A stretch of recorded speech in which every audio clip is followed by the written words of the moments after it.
Writing force behind the mighty group Cold Chisel. He's written TV and movie scores. He now has his own band, and their second album is due out very soon. The band is Catfish, and the man is Don Walker. Would you please make him welcome?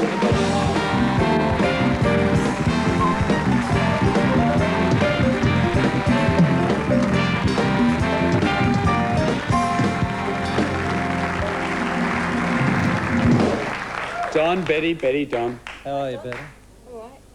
Don, fabulous suit. Oh, thanks very much. What? No, really. This is you've come. No, up, really. Thanks. No, very much. really. You really come up well. Now, what's it like being out the front of your own band? Do you enjoy that? Moderately terrifying at first, but This is backstage. You go dry mouth before the gig. no, I got a very wet mouth before the gig. Are we talking the assistance of some liquid refreshment here, Don? Maybe a bit of OP. OP, Two, yeah. the overproof drink of Queensland. Hmm. Yeah, well, that's reasonable. And did you get over your nerves after the first few gigs? Yeah. Well, after the first few cups, usually, which lasts into, maybe towards the fifth song. Beautiful. Betty and I were just chatting casually, like you do when you're mates, in the break. And she was saying how the best part of a live gig is once the audience kicks in and starts really getting into it. And it must be the same for you when you play. Yeah, I find, it all depends on how much the audience is getting into it and being helped by, having great people behind you. I think that was a good move because Catfish has got a lot of great people playing in it. These are obviously friends of yours that you hand-picked along the way, sort of like gathering the Magnificent Seven. Well, they pick themselves in a few cases, but they're very good people. Yeah, some of them I've known for a long time. It took a while for you to get back into the saddle of music after Cold Chisel. You went overseas for a few years. Was that a good time for you, that travelling away? Well, it was great because I was in my early 30s and in the position of, just having retired, more or less. And I attempted to turn away from music and find something else, but inevitably became drawn back to it and drawn back to this country. And something I've always wanted to ask, being a member of Cold Chisel, okay, now, as we were saying when we chatted happily on Triple M on the wireless there, everyone's got their, Don, mate, I saw you at this gig, there were 4 of us, 2 of us were blind, right. Always those. I saw Chisels a number of times. What was it like being on stage and performing and watching the crowd like that? What was that vibe like?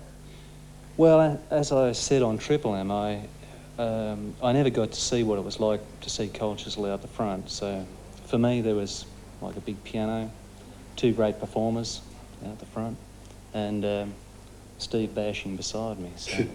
And just on your songwriting, where does inspiration for the songs come from? Like, so we've got actually a look at the Star Hotel. So that's an easy one. Maybe where did that inspiration come about? Well, in those early stages, the inspiration was mainly coming because we were living on potato cakes in St Kilda, and a bit of money would have been nice. But so they said, Don, don't just sit there, you fool. Write something. Write something. Right, write something. We need it now. Okay. But that was, the Star Hotel was a pretty important story for everybody our age. It certainly was. Let's have a look at a clip. If you haven't seen Chisels in action, this will be frightening for you. Watch this, Star Hotel.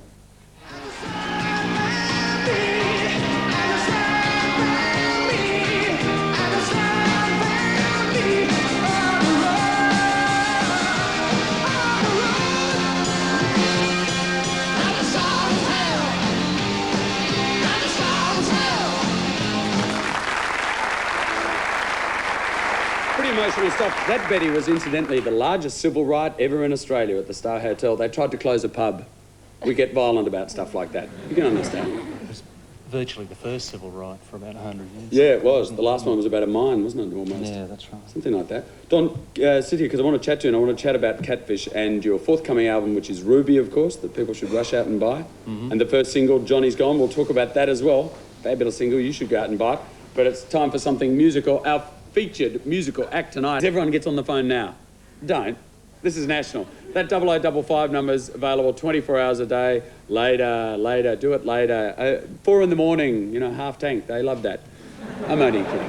Now, Don, and also Betty, come to think of it, focus on Uncle Richard here for a minute.